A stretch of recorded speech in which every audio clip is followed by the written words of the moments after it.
Okay, bismillahirrahmanirrahim. Assalamualaikum warahmatullahi wabarakatuh, and good morning to my beloved lecturer madam, which is Nadia Farlina binti Muhammad Aznan.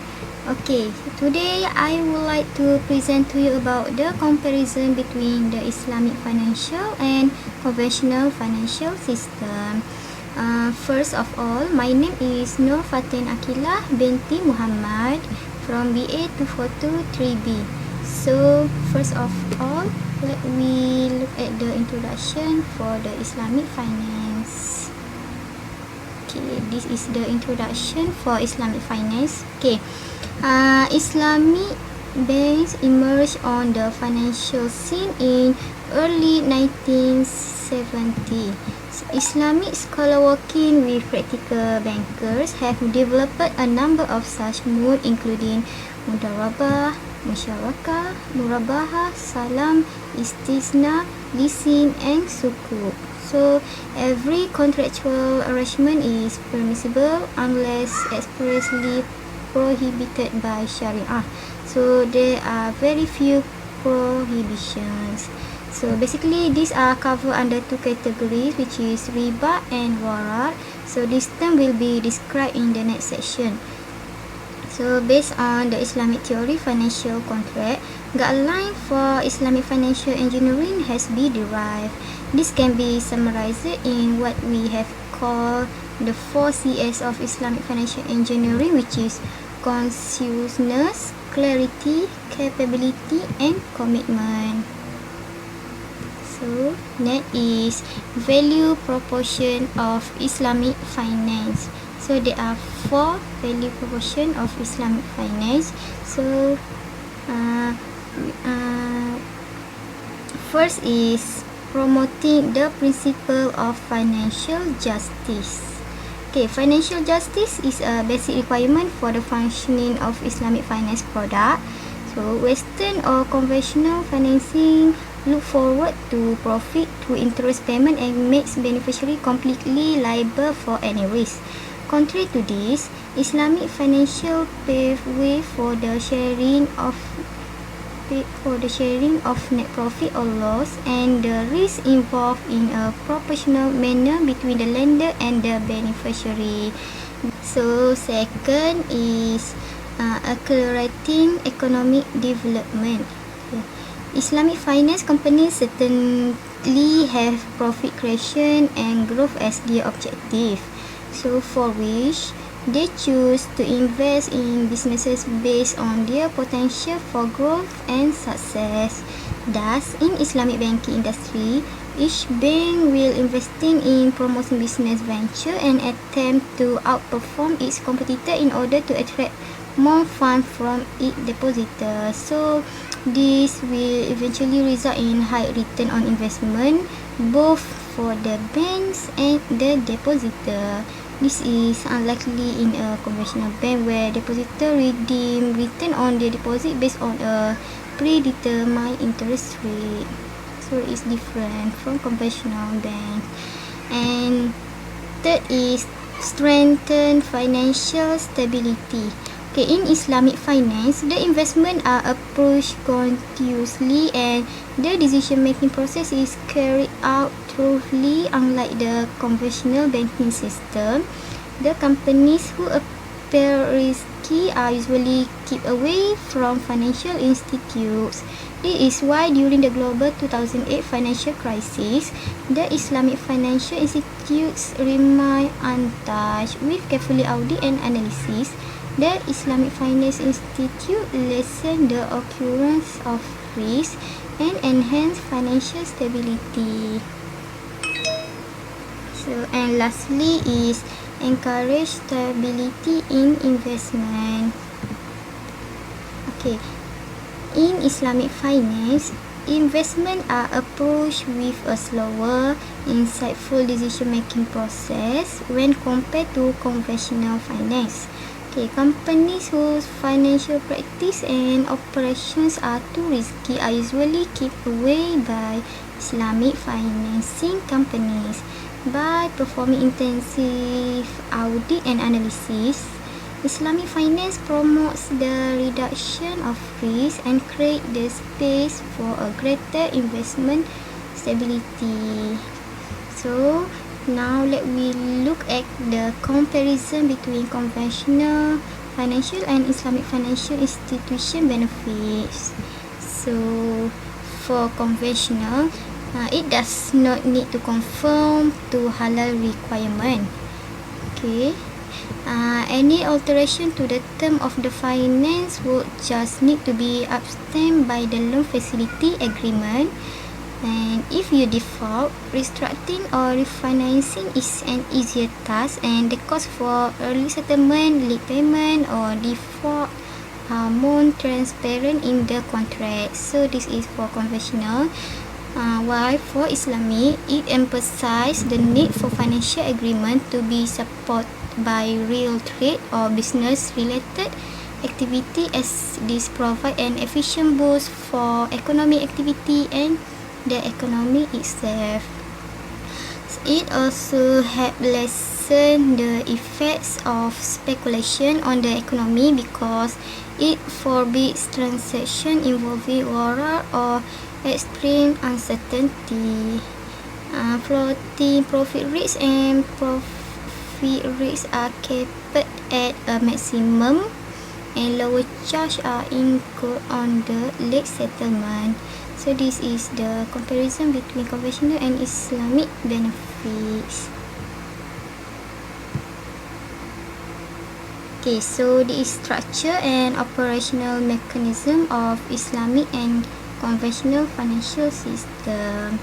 Okay, for Islamic financial system, it is based on Sharia laws, which is the Islamic religious law are stated in the Quran, Hadith and Sunnah. It is strictly regulated as it is managed by both law and finance industry rules. So Islamic banks also must conform to a variety of principles wherein there is no interest to be charged, and product offered are halal and Sharia compliant. So based on the core concept of Islamic economy, Islam financial institution adhere to certain principle which is free from riba, gharar, maisir, and avoiding investing in prohibited industry. So what is meaning of riba? Okay, actually riba is the Arabic word for interest, means to increase, grow or multiply into more than what would be due. Okay. Riba is prohibited by Islam because it creates societal injustice, which is in a riba-based transaction, the owner of the wealth get returned without making any effort, and the borrower carries all the risk. So this is meaning of riba. How about gharar? Okay. Gharar here means uncertainty or to cheat or dilute. The transaction based on gharar are unclear or ambiguous, which is not everyone involved know what to expect and can make an informed decision. Okay, gharar ni exists when two party enter a contract and one party lacks complete information, or when both party lack control over the underlying transaction. Okay, maisir is referred to transaction that involve in gambling. Okay, maisir is the acquisition of wealth by chance instead of by effort. Qimar refer to a game of chance. Okay, both type of transaction are based on uncertainty, which is no one can know how a gamble will pay off. So, and last is avoiding investment in prohibited industry. Okay, Islam prohibit product and industry that is considered harmful to society and treat to social responsibility. Example include alcohol, pork, prostitution, pornography, tobacco, and any product based on uncertainty or gambling. So this is all the principle of financial system. Okay, why In conventional loans, the banks lend borrowers money with an interest. Okay, banks then earn a profit from the interest charged on the amount borrowed.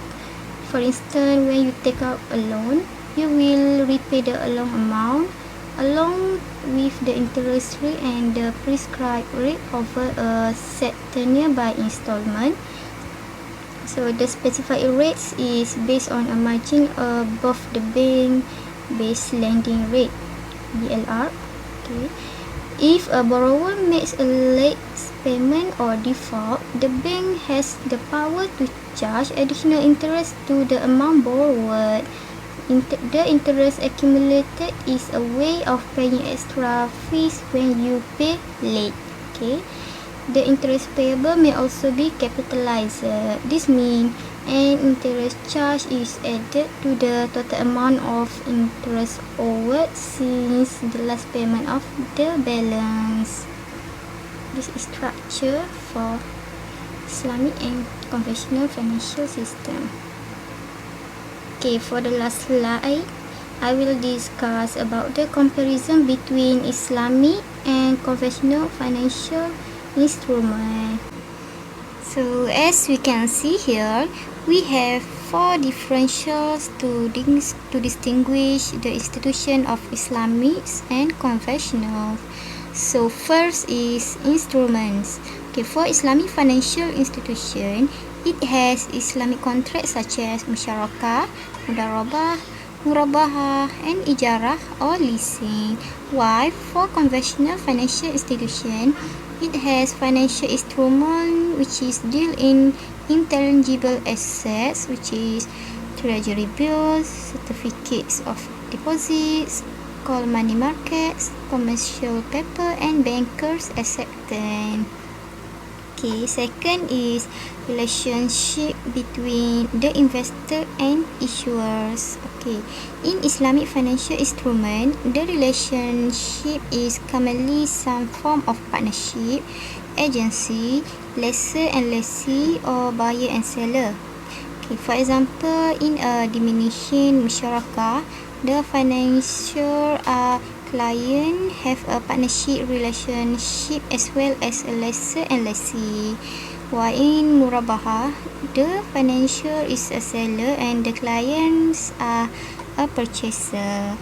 Okay, while in conventional financial instrument, there is generally a relationship of borrowers and lender. For example, in conventional bonds, the issuers are regarded as the borrowers and the bond purchaser are in reality lender. Okay. Restocking is also a major distinction between conventional and Islamic instrument. Okay. In Islamic financial instrument, the financial must bear some risk in order to profit, while in conventional instrument, the financial do not share the risk. Risk is transferred to the client. And lastly is Islamic financial instruments are governed by divine law and ethical principle. Okay, lying, cheating, excessive profiteering, hoarding, monopolizing is all prohibited. Okay, conventional instruments do not have many contractual ruling and principle to make them valid. Islamic financial instruments are governed by many contractual rulings. For example, Islamic financial instrument must be free from gharar, which is uncertainty. While for conventional instruments are not regulated by any divine law or ethical guidelines. Profit can be gained despite lying, excessive profiteering, and other unethical practice. So in conclusion, Islamic financial instrument must be asset-backed, involve risk sharing, and must be work within the framework of Islamic law. In contrast, conventional financial instruments are bereft of the formal guidelines and principles. So that's all for my presentations. Thank you.